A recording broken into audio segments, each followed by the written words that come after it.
And welcome back to part 11 of What If Naruto Went Rogue and started his own village. Last time, we left off with the Gaara Kazekage rescue arc. Now, we also left off with the fact that Team Fu stays in the Leaf Village for a little longer, just to keep an eye on things. And more to the point for another reason that we'll get to in just a second. Excuse me. But beyond that, Sasuke is scolded to a degree for the genjutsu that he placed on Fu, or tried to.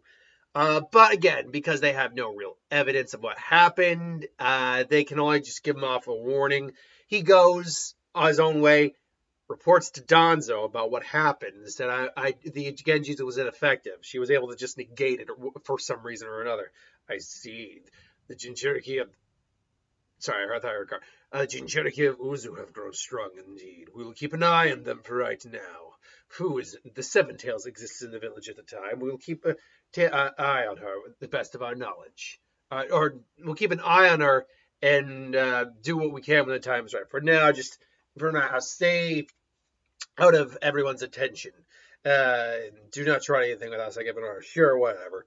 And so Sasuke is keeping an eye on Fu, but he's also not going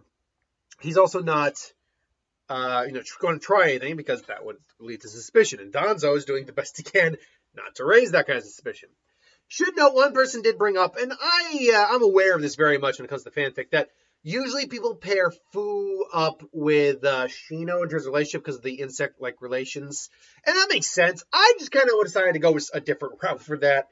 I was considering of all the guys there. Like, Shikamaru doesn't make sense for Fu. Kiba could, to a degree.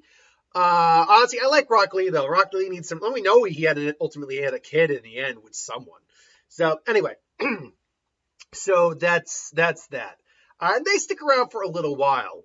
Naruto ultimately receives the word that Gaara is safe. And he, lets out a sigh of relief. And everything's good. So, that's fine, except, keep in mind, at this point, the Five Tails, and in the original, the Seven Tails were already kidnapped. Here's the Five Tails. I think the Three Tails is going to get kidnapped earlier, and is kidnapped overall, because, regardless, is still going to get kidnapped. And we know Roshi and Yugato were the ones we saw actually get taken in the actual series.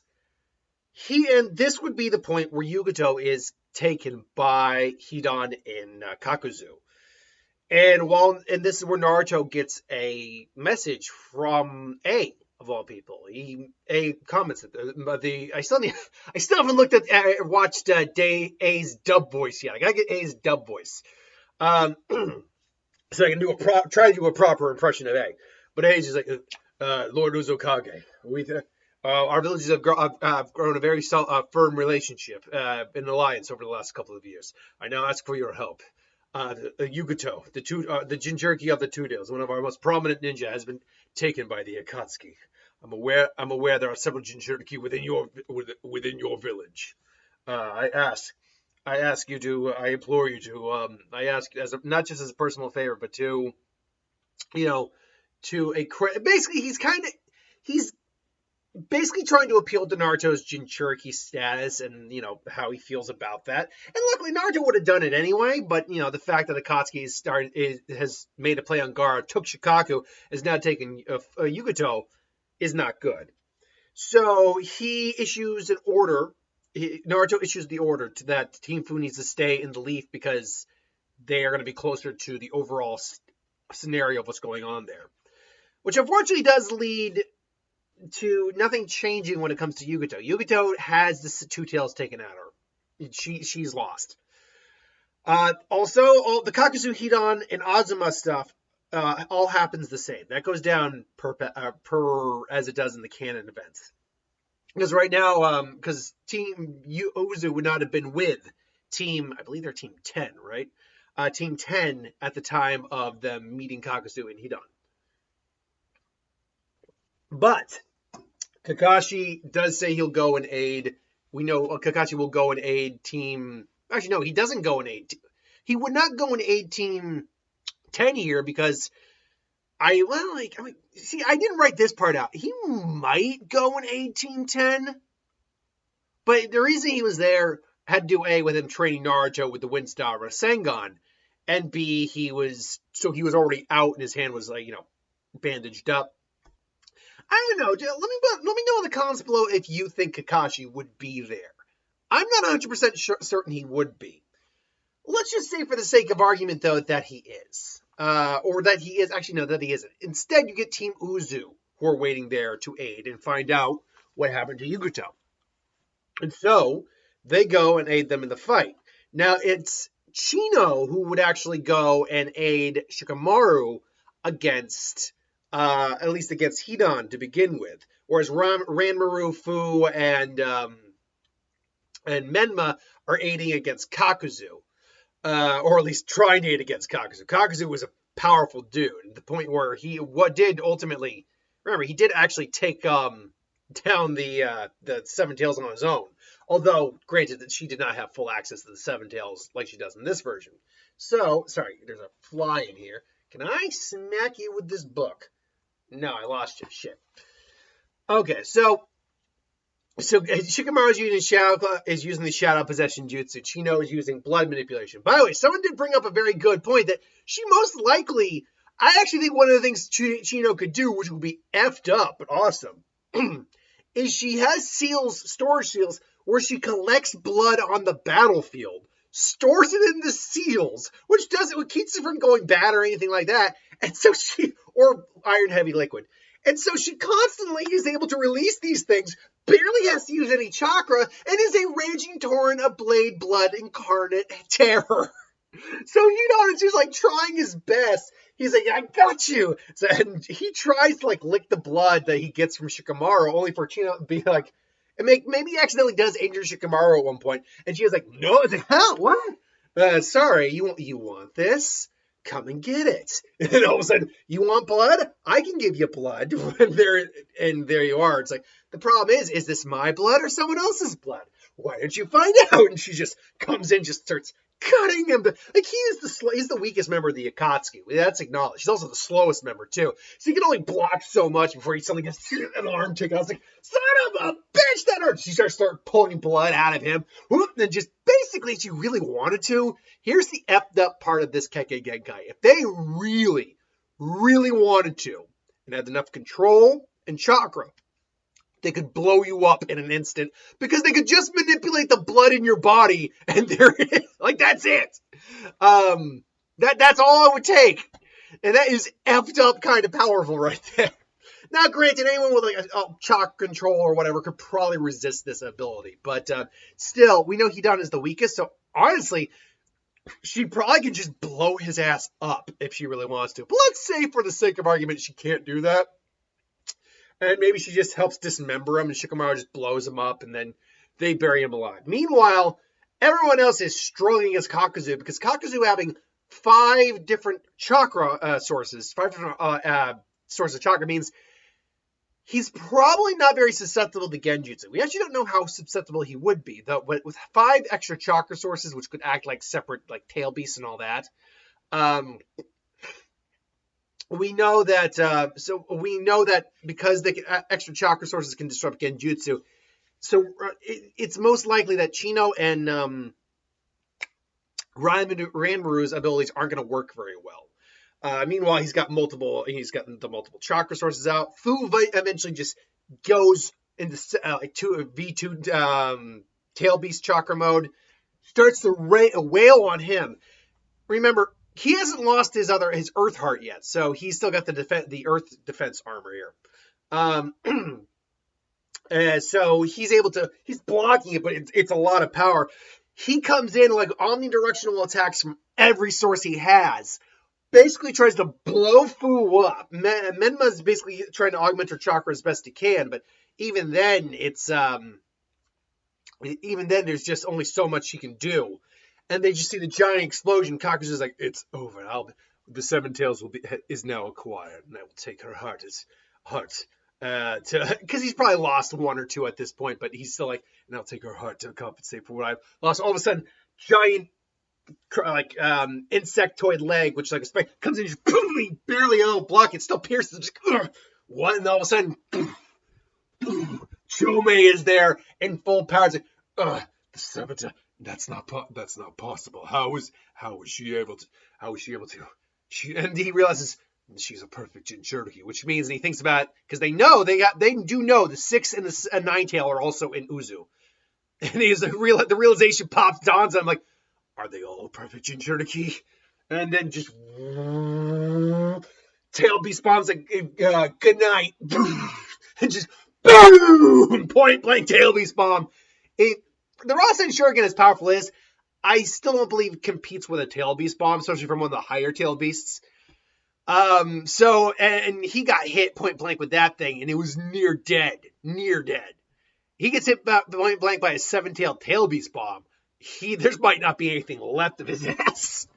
And so, now granted, they probably did learn that Yukuto was captured through Kakuzu being very confident. Like, we already took care of the 2 tails.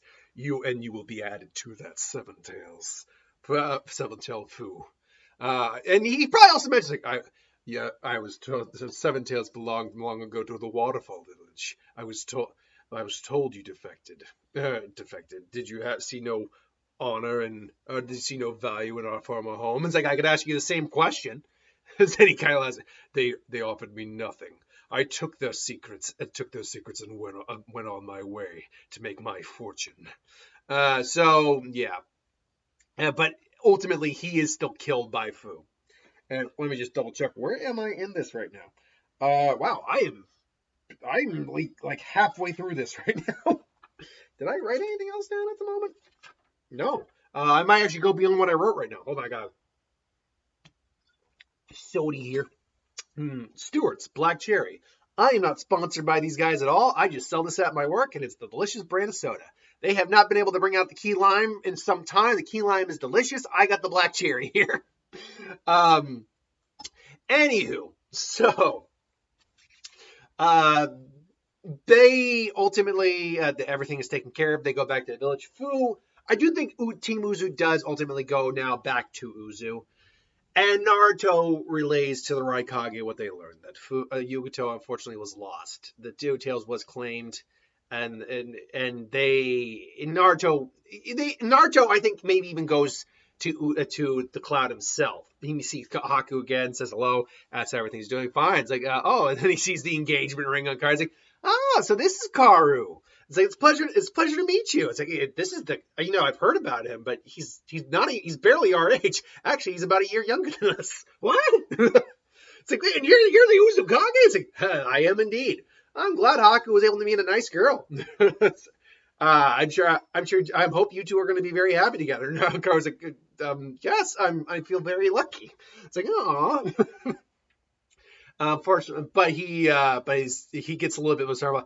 Unfortunately, I'm not here for pleasantries. I have to go speak to your Raikage about something. To which Karu actually does kind of, she realized, because she remembers that went and asked Uzu for help about something when Yugoto was captured, and she realizes, and her eyes kind of go wide, and she goes, no, Naruto just kind of gives a nod.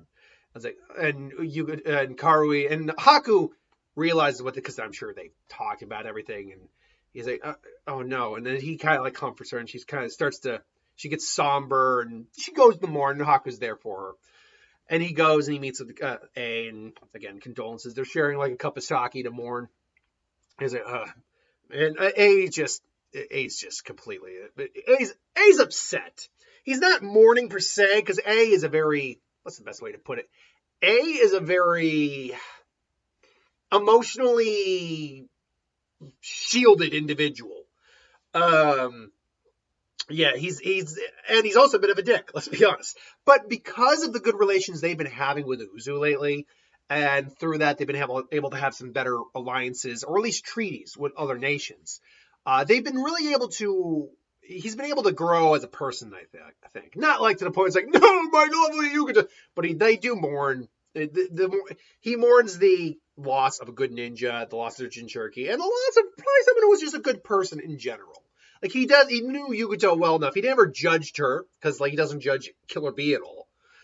So it's unfortunate. Killer B also shows up because this will be the first time Naruto's probably met Killer B, and Killer B is actually not that jovial guy we normally see. He is very just like, yo, is it true Yuito is no mo, like, or whatever. Maybe he still tries to put a little rhyme on, but he does more. It's like, it's true B. It's like, the Uzukage now we're having a drink if you'd like to join us, and he I don't know, I can't remember if it's the fact is he doesn't have a good alcohol tolerance or something like that. But maybe so he does. And they talk and they reminisce because I'm sure Naruto's probably met Yukito once or twice through the alliance they have. Killer B stays in the village because he is the 8-tailed Jinchuriki and a perfect Jinchuriki. I mean, so is Yukito, but she was the 2-tailed. She was a bit more allowed to leave the village, I'd imagine. at least during times of peace. But the Killer B then tries to, so, you the Uzukage, is that right? Is that right? It's like, I am indeed. I told you older number 09. I'll be the 8 myself. And then he just 1 to the 3 to the 4 to the however he did his rap. So yeah, you're Killer B. I told you you're and from what I understand, you're a perfect Jinchuriki as well, aren't you? I was like, all right. Oh, you are? Naruto kind of is like, I'm not quite a perfect Jinchuriki, though. Me and the Fox have definitely worked out a better relationship over the years. Really? What's keeping you guys from really syncing up, simpatico style, whatever? Again, I'm really just stretching out with the dialogue. By the way, I actually didn't write this. This is me extending this version out a little bit, so I'm playing him meeting Killer B out a little bit. And Nada's like, oh, well, if you ever need some help learning how to do that, then give me, just stop by wherever, the island of whatever. And Naruto's like, oh, that's very generous of you. Only if it's okay with A, of course. Well, it'd be an honor. And A's like, hey, look, if you got the time to stop by, but as Kage, we're very busy. He's got a point there. Of course, I can always leave a shadow clone, but I'll keep it in mind. Nice to meet both. Nice to meet you, Killer B. Again, I'm sorry, but you know if you can, just as we can ask you for anything, you can ask us for anything. And so Naruto heads back to Uzu. A looks at Killer B for a little bit. It's like he's thinking, why'd you offer him that? They're strong as it is. He still believes they're the strongest nation. Lightning. In fact, I think most people actually agree. The 2 strongest nations of the 5 were the Leaf as number 1, and the Cloud came up right behind him. After that, you kind of get a little... it's kind of debatable who was really the strongest after that, like 3rd. I think, honestly, it is considered that the Sand was probably the weakest. Yes, they had the One-Tails, and they had a couple strong ninja, but you had Onoiki plus 2 Jinchuriki plus a good couple named ninja coming out of the stone. And the Mist had the 7 swordsmen plus 3 very strong Mizukages that we know of. So it would actually make sense. I think probably the Mist came in at number 3. Although Onoiki was definitely stronger than Mei. But again, Onoiki is a weird one because you could literally just tap him and he'd probably drop. I mean, not probably. Like, he's not that frail, but he's just not, he cannot stand up the physical strikes very much. His body, he's too old for it. His back goes out trying to do things too hard. But his particle release theoretically could take out anyone in the world. Even an Akatsuki could take out. So, I digress. So, they head back. And now we get into the Sasuke arc. Or what is the Sasuke arc? See, I think Danzo, we don't know for a fact how well Danzo is keeping track of things. It's actually entirely possible that he might have been able to keep track of Itachi through networking, but he just didn't do anything because he knew he didn't. But he didn't do anything because he knew nothing he could throw at Itachi would do anything. So it was better off to just let him die. That's kind of how I'm playing it off here. Plus, he's probably going to have still some. We know he has still some connection with Orochimaru or Kabuto. So here he's probably keeping track of certain things. So he does ultimately say to Sasuke, "We'll have to. I have a mission for you. Don't worry. I've approved it with the Hokage under the guise of something or other. It's time for you and your brother to have a chat." And Sasuke's like, "My brother, you know where he is. We've been keeping track. we've been doing our best to keep tabs on him. Drabs on him. Tabs on him. However, your brother is still as elusive as ever. But we've managed to pin him down here, and like I only ask that you take his eyes. They belong to the village after all, and your clan. Secretly, Danzo is planning to just lose Sasuke when he's ready. Maybe take his eyes, whatnot. And so Sasuke goes under the guise of a fake mission, finds Kasame, because Itachi's not stupid either. Itachi's probably known Danzo's keeping track on me. I wonder why. And then Sasuke ultimately finds him. And now people have been asking what's going to happen when Itachi finds out that Sasuke has been working for Danzo this whole time, someone he absolutely loathed.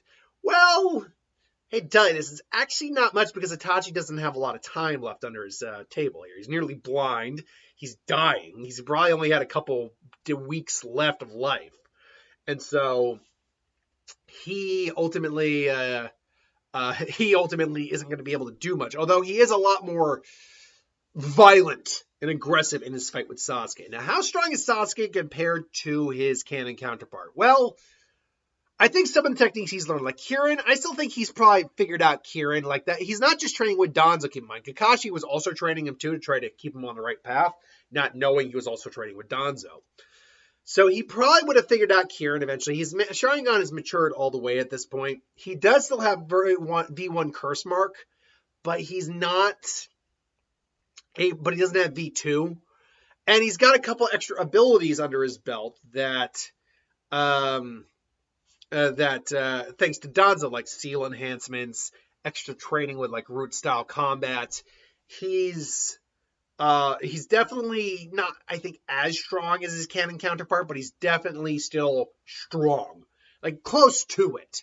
And I say all this because really, I think you're going to see the fight go down almost the exact same here.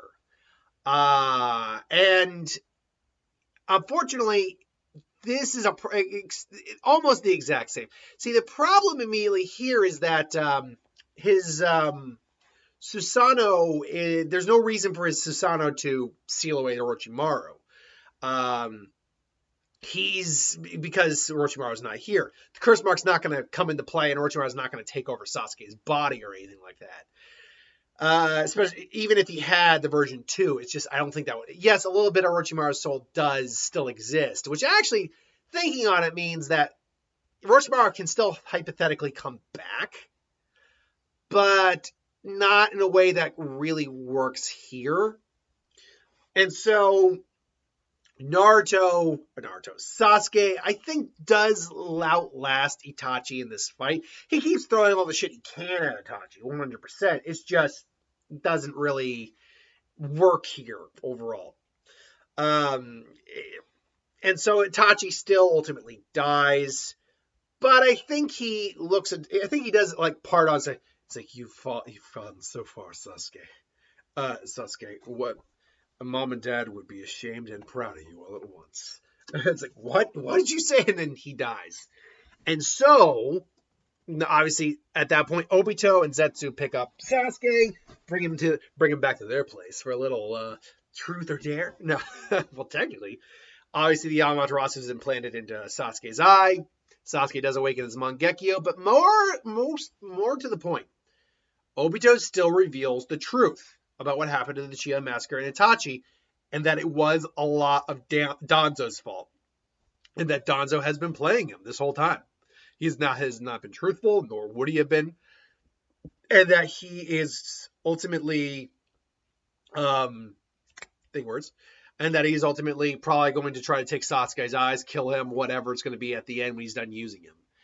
And so, his new goal is to get revenge on the Leaf. And yeah.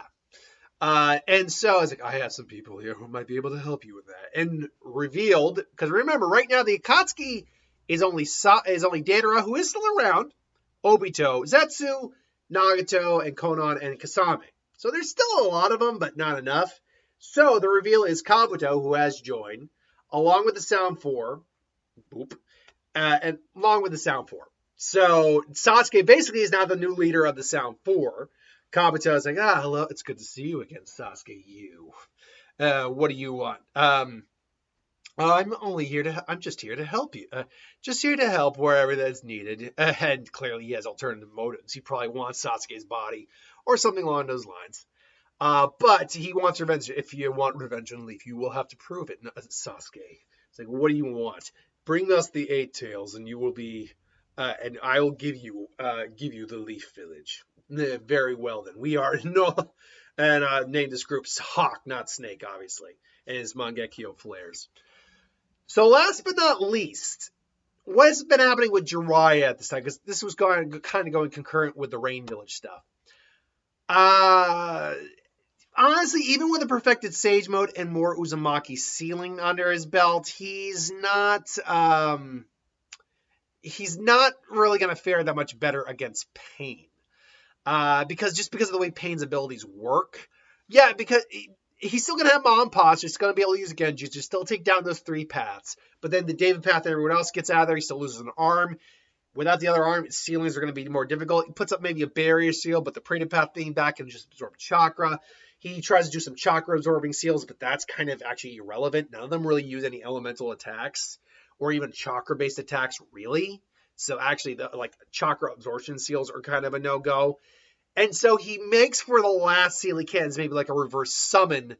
Manages to take down the animal path again, but I think reverse summon, he has Fu, Ma, and Pa reverse summon the path away, along with the message the real one's not there. And so he still ends up dying. I think he fares better in the fight than he did originally, but ultimately I do think he would still, unfortunately, not make it in this version. And so that leaves us now with the revelation that Jiraiya is dead. Sasuke is now currently missing. And we leave off with Naruto in his office, just, finishing some paperwork and getting a notification that Jiraiya of the Sannin had passed. And Naruto is like, what? And so, that's where we're going to leave part 11. Join us for part 12 on Sunday. Thanks for watching. I hope you enjoyed, and I'll see you next time.